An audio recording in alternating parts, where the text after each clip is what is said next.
Yeah, welcome to today's class. We are still on initialization of arrays. The last class, we did compile time initialization. Now, this class, I'm going to do runtime initialization. Now, to achieve this runtime initialization, we need another function called scanf, right? We need another function, this function. We've always been using printf when we want to print out anything on the screen. But when you now want to receive values from the user at runtime, you will need this function, which is what? Scanf function. And these two functions can be gotten from what? stdio.h. So I'm going to write a program, and I will say include stdio.h. That's how you have it as standard input output header. So this one is input, this one is what? Output functions from this place. Now, this initializing an array at runtime means that I'm going to declare the array, but I'm not going to initialize that array with values. So it is when you execute the program that it will start asking you to input values. So this is what I'm going to do. First, I'll say my int main function, and then inside it, I'm going to declare my array. So I will say int max, right? And I'm going to put 5 values. So this is my array declaration. I've declared my array. Size is what? 5. Fixed size. Data type is integer. So the system is going to allocate 1, 2, 3, 1, 2, 3, 4. So 100, for example. So this is 104. This is 108, and then this is 1112, and then this is 1116. So I will have values to be allocated inside this place, and then my array name is what? Max, right? This is the array name. So this max is pointing to the address of the first element. So I have declared my array. I need to receive the element, the values from the user at runtime. So I will need a for loop to do that. Now, inside this place, I will say for. Then I will declare a variable for the index. So int I, assign 0 to it. Then I will say I less than 5. Then I plus plus. So this place. Then I will do this. Now inside this, my for loop, I am going to write printf on the screen. Printf, enter max, and I'll put %d. Then here, comma, I will say I plus 1. Now, the reason why I'm doing I plus 1 is just for readability, human readability. Meaning, instead of saying, because this place will be max, so instead of saying max 0, if I use index, right? This is an expression expecting value. So the index will be 0. So plus 1 will just be enter max 1. That is what is going to appear, right? Or I'll remove this one. I'll say mark 1. So enter mark 1. That is what I will have. So enter mark 1. So the first one will be enter mark 1. This will be printed out on the screen. And then I will type in the value. So when I type in the value, scanf is going to take it. So scanf will now take that value. So %d, expecting a value, right? And then this place is going to be address of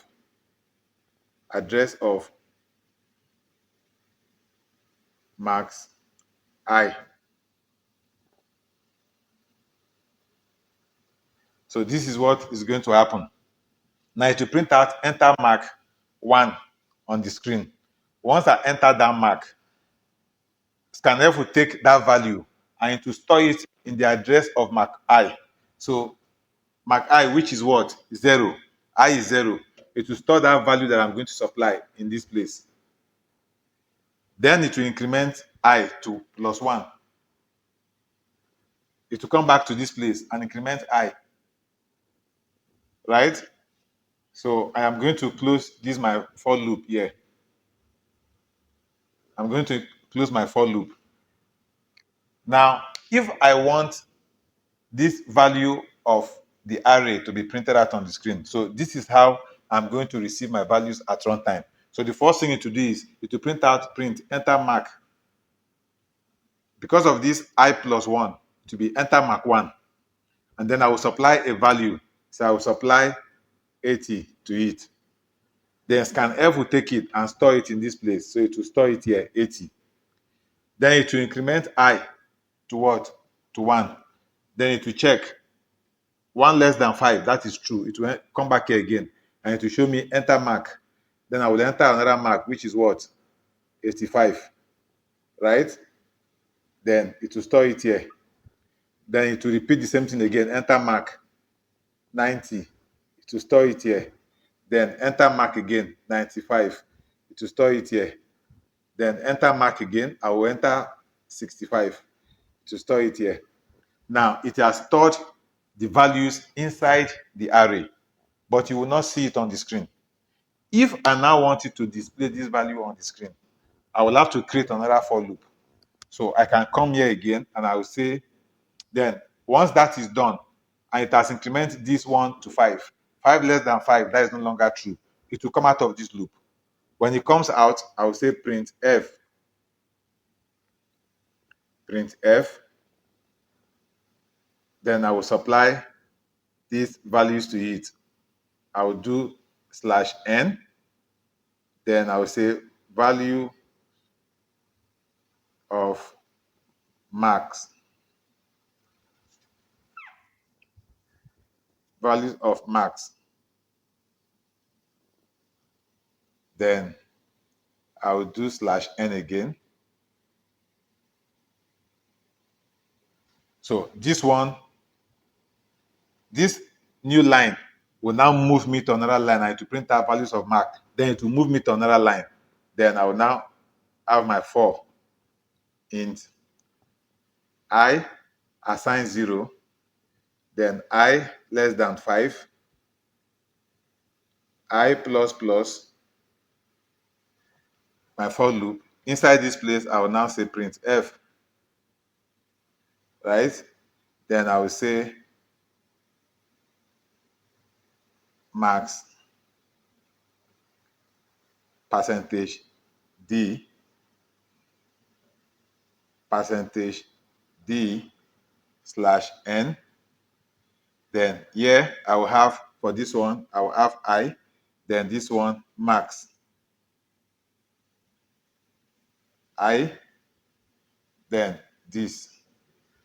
So then I will close this, my for loop. I will close it. Then I can now say return 0. Then I will close this one. So this is it. So I use this for loop to collect the values from the user and store it in the what? In the array. Then I use this other for loop to print out these values of the array on the screen. So if I don't write this other for loop, I will just have the values that I've given stored in the array. So this is the same way you can use the for loop to collect an array, to collect values from database stored in the array, and then use another for loop to pull it out. So I can use this for loop to carry out any arithmetic expression on this array and give you a completely different output. But here, I just want to print it out on the screen. So I need you to understand that. So let's go to code blocks. Let me show you how you dynamically, using at runtime, collect values to fill up an array and then print out the value on the screen.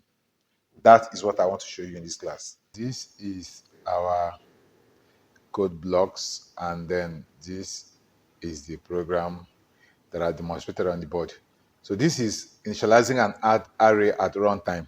So you can see I declared the array expecting 5 elements. Then I'm using a for loop, and the first thing is it's going to print out enter mark on the screen. So enter mark 1 on the screen. Then I will enter the mark. It will store it in the memory of this, in the address of this. So you can see my scanf. I'm calling my scanf here. So I'm going to execute this. So this first for loop is used to collect the values, and this second for loop is used to print out the values from the array onto the screen. So let's execute this code and see what the output will be. So when you run it, it's going to ask me, see, enter mark 1. So I'm going to put, I'm just going to put values 80. Then when you press enter, it will ask you for the second one. Enter mark 2, 85. Enter mark 3, 90. Enter mark 4, 95. Enter mark 5, 65. Now, the moment I press enter, it's going to print out, the moment I press enter, it's going to print out values of marks, and then it will print out this on the screen. So watch. You see? Value of marks. Then printed out mark 0, 80. Then mark 1, 85. Mark 2, 90. Mark 3, 95. Mark 4, 65. So that is that. So yeah, I can put this.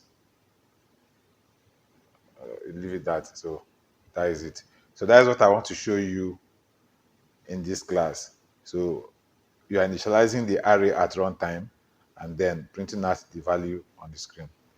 So the next class, I'm going to teach you multi-dimensional arrays. Don't miss that class. So till we see in the next class. Bye-bye.